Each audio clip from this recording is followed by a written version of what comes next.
السلام عليكم ورحمة الله. كيف حالكم؟ شو أخباركم؟ إن شاء الله الجميع بخير. اليوم بدي أعمل معكم محشي ودوالي. أول إشي بدي أفرجيكم الخلطة اللي أنا كيف بعملها.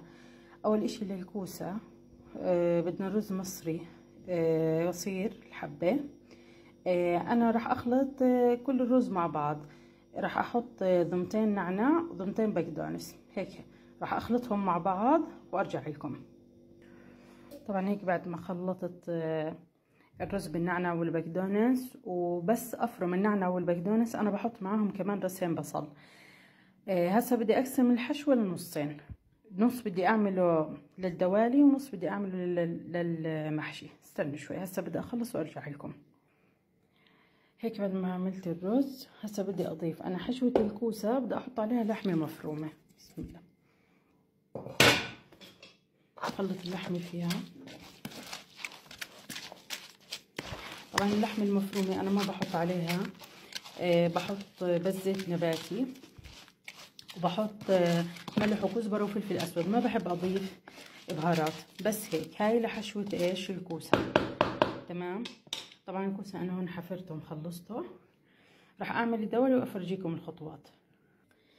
نيجي هسه لحشوة الدوالي. طبعا انا حاطة هون بصلة وراس ثومة، 3 حبات بندورة، وبدي اضيف عليهم اللي هي زيت. تمام. هسا الزيت انا لما اعمل الدوالي انا ما بحطه كله زيت زيتون، بحط نص زيت زيتون ونص زيت نباتي، عشان احيانا زيت الزيتون لحاله على حشوة الدوالي بصير مرة، فايش انا دايما بكسره.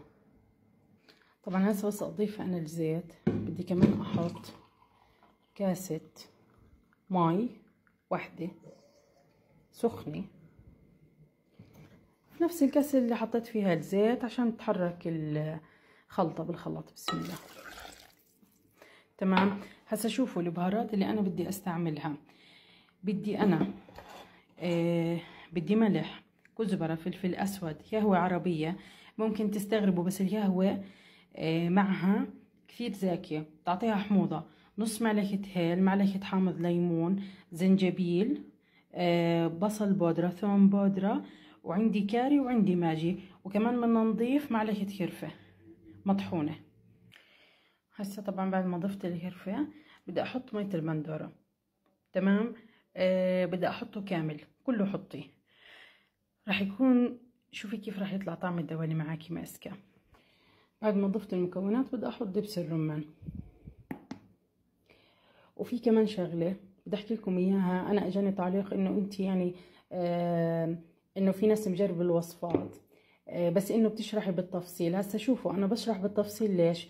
كثير بيجيني مسجات على الخاص، يعني بيفتحوا على القناة، يعني بيكونوا مثلا متجوزين جديد، في بيكونوا طالبات في سكن جامعي، فبيحبوا انهم يشوفوا كل الخطوات. تمام. فانا عشان هيك بشرح كل اشي عشان تكون بالتفصيل، يعني تطلع معكم الوصفة بالملي، يعني زي ما بحكيها، عشان انا بعطيكم الاشي اللي نفس ما انا بعمله. فعليا يعني بصراحة انا مش يعني الحمد لله رب العالمين اي واحد، يعني انا لما اطبخ بذوق اكلي والله بيسألني مثلا شو حاطة بهار شو هاي، فعرفتوا كيف؟ بس عشان هيك يعني انا بشرح بالتفصيل عشان الكل يستفيد والكل ما يتوه، يعني يتبع الخطوات ورا بعض. وهيك بعد ما خلطتها بدي اضيف الخلطة على خلطة الدوالي. بسم الله الرحمن الرحيم. هسا هاي الخلطة مش كثير، يعني بجوز انت تشوفوها انه مرحلة، بس هي لا، لما تخلطيها في الرز رح تسمك معك. وبعدين انا لما اخلص مثلا الدوالي، يعني الكمية اللي عندي، بسم الله الرحمن الرحيم، لما اخلص بحشي انا الباذنجان في نفس حشوة الدوالي، بطلع كثير اسكى. تمام. هسا بدي اروح بدي احشي المحشي وبدي الف الدوالي، بعدين برجع لكم.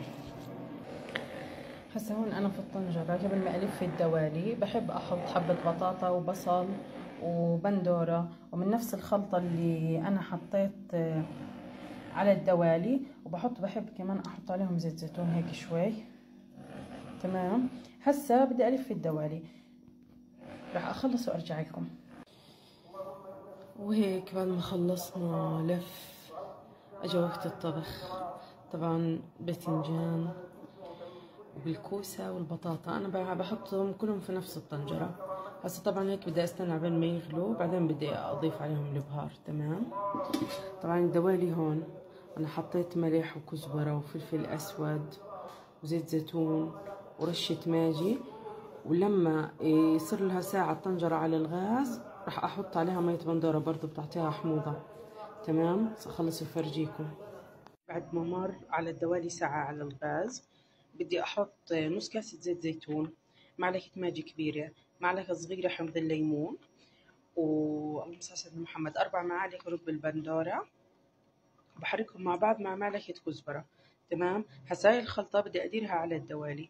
طبعا الدوالي بكون نص استوى، وحط هاي الخلطة عليها وشوفي قديش بيطلع حامض معك بس تخلصي. هي شكل الدوالي.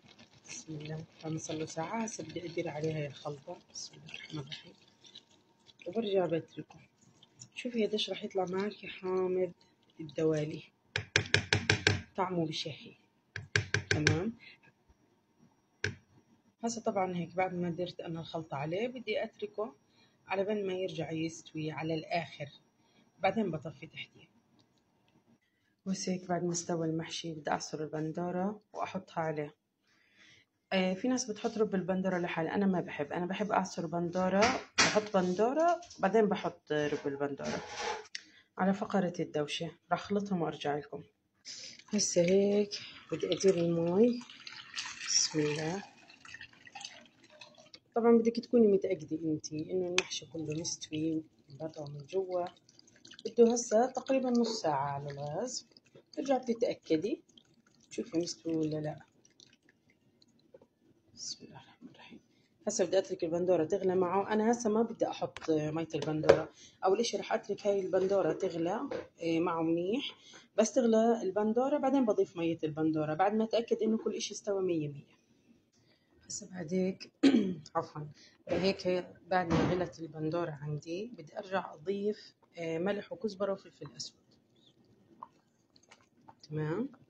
هسه بس اضيفهم كمان بدي احط معاهم عرقين ل3 نعناع زاكي، بخلي طعم الشوربة زاكي. بسم الله. واخر اشي بدي ارجع ذوبت مية البندورة وبدي احطها معهم. هسه بدي اتركهم حوالي ربع ساعة يغلوا بعدين بطفي الغاز. راح ارجع لكم. وهيك بتكون خلصت طبختنا لليوم. لا تنسوني من الاشتراك والشير واللايك في القناة، ويعطيكم ألف عافية.